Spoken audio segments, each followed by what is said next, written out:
Either outcome in Alabama is a self-inflicted wound by Senate GOP. It's easy to view Roy Moore's controversial candidacy as a self-inflicted wound by Senate Republicans. Over the summer, the GOP's top strategists analyzed a complicated three-way race for the party's nomination to succeed Jeff Sessions, who left the seat to become Attorney General, and came to this conclusion: the only path to victory for the establishment favorite, appointed Senator Luther Strange, was to elevate Moore on the initial ballot, on the belief that he would lose in the runoff in late September, leading to an easy victory for Strange in Tuesday's general election. As we all now know, that didn't happen.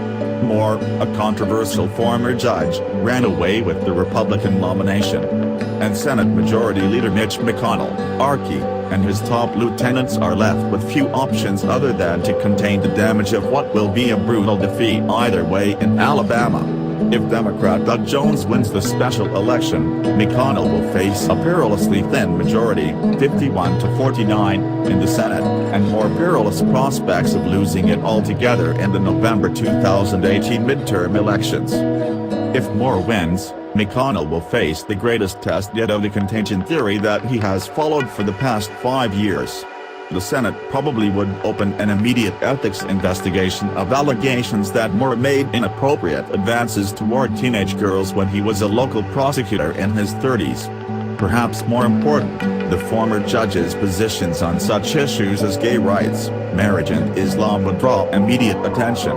In Moore's floor speeches, his appearances on news shows and his daily interactions with the congressional press corps and halls of the Capitol, and would force Republicans to explain their colleagues' views day after day after day. It began during the 2012 Senate campaign in Missouri, when Republican Todd Akin lost after claiming, in an effort to explain his opposition to abortion even in cases of assault, that pregnancy rarely results from illegitimate rape.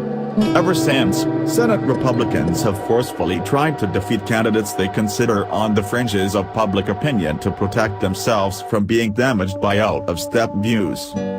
Until the Alabama campaign, McConnell's team had a more than 4-year run in successfully thwarting those types of insurgent Republicans in primary races. The strategy helped Republicans end the 2014 and 2016 elections with the majority. But the run ended this year in Alabama, in the unpredictable era of President Trump. And now, Republicans are unsure about how to proceed. I guess you can do a postmortem on anything and dissect it, I don't know. Senator Richard C. Shelby, Republican Alabama, who opposes Moore's candidacy, said Monday evening.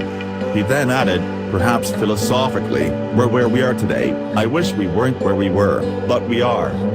Shelby was giving voice to what has become conventional wisdom among most Republicans and many Democrats, that the volatility of the race has made a Jones victory a very real possibility. The peculiarity of a special election in December already makes it difficult enough to predict who will show up at the polls. But the allegations against Moore have left his support hard to measure in a state that is not used to contested elections. The presumption is the Republicans gonna win it, in this case, Moore, but he might not, Shelby said, before a long pause. I don't know.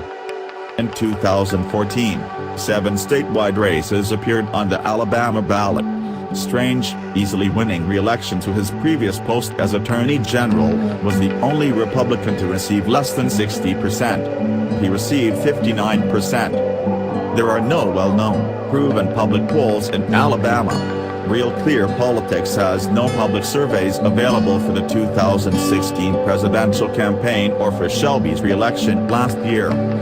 A Jones victory would give Democrats an immediate injection of energy, and it would encourage others to make long-shot bids in Republican states such as Nebraska, Utah, and Wyoming.